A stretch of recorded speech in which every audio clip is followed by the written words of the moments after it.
कई लोगों के मन में प्रश्न उठते हैं कि भृगु संहिता ग्रंथ क्या है और ये भृगु संहिता ग्रंथ कैसे बना, इसके बारे में कोई बताएं।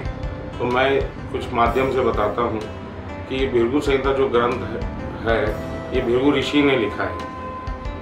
जो भृगु ऋषि थे वह ब्रह्मा जी के मानस पुत्र थे। जो मन से उत्पत्ति होती है वह ये उनके पुत्र थे मानस। और इस ग्रंथ की जो रचना हुई है उसके बारे में मैं थोड़ा सा बताता हूँ, जो कि संक्षेप में। जब सृष्टि की रचना हो रही थी तब एक विशाल यज्ञ चल रहा था और इनको आकाशवाणी होती है कि इस यज्ञ का फल किसको प्राप्त हो, ब्रह्मा विष्णु महेश। तो इनके लिए परीक्षा के लिए इनको चुना जाता है कि इन तीनों की परीक्षा लेके आइए।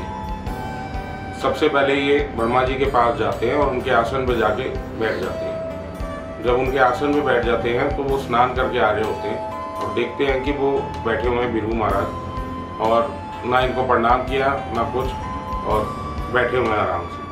तब ब्रह्मा जी इनको अपशब्द कहते हैं, उल्टा सीधा बोलते हैं इन्हें। तब ये वहाँ पे श्राप देते हैं कि तुम्हारी पृथ्वी लोक पे पूजा नहीं होती। उसके बाद वहाँ से चल के ये भगवान शंकर के पास जाते हैं।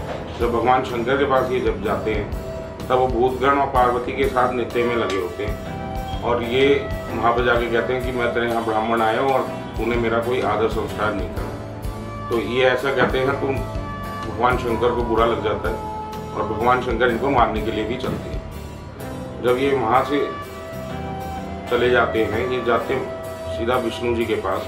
जब विष्णु जी के पास जाते हैं तो उनके पहरेदार इनको रोक लेते हैं, क्योंकि अंदर लक्ष्मी जी विष्णु जी के पांव दबा रही होते हैं शेषनाग पे और ये विश्राम कर रहे होते हैं। तो पहरेदारों को ये धक्का देके अंदर जाते हैं और सीधा उनकी छाती पे लात मारते हैं। जब छाती पे लात मारते हैं तो लक्ष्मी जी क्रोधित हो जाती हैं, कहती हैं मैं किसी ब्राह्मण के यहाँ नहीं जाऊँगी। तो आपने कहीं पे भी कहानी सुनी होगी तो भूखे ब्राह्मण की, जैसे सुदामा या और भी कोई कहानी सुनी होगी तो भूखे ब्राह्मण की सुनी होगी। ये कहते हैं मैं उस ग्रंथ की रचना करके जाऊँगा जिसके बाद ये ग्रंथ होगा उसके यहाँ लक्ष्मी की कमी नहीं होगी। और विष्णु जी कहते हैं कि महाराज आपके पैरों में कहीं चोट तो नहीं लगी, मेरा ब्रिज का शरीर है, लोहे का शरीर है, कहीं आपके पैरों में चोट तो नहीं आई। तो इस ग्रंथ की तब रचना होती है। आप कहीं पे भी जाएं, बद्रीनाथ जाएंगे तो वहाँ पर भी जो वहाँ के पुजारी हैं वो आपको बताएंगे कि यहाँ पे भृगु जी के चिन्ह हैं पैरों के। आप तिरुपति बालाजी जाओगे वहाँ पे भी भृगु ऋषि जी के चिन्ह हैं उनके हृदय के पास। तो इस ग्रंथ की तब रचना होती है और इस ग्रंथ के माध्यम से लोगों का कल्याण के लिए उन्होंने उस समय कहा कि मैं ग्रंथ बना के जाऊंगा जो लोगों का कल्याण करेगी। जिस भी परेशानी किसी भी परेशानी में होंगे इस पत्रिका के माध्यम से वह उसका कल्याण कर सके। तब इस ग्रंथ की रचना हुई।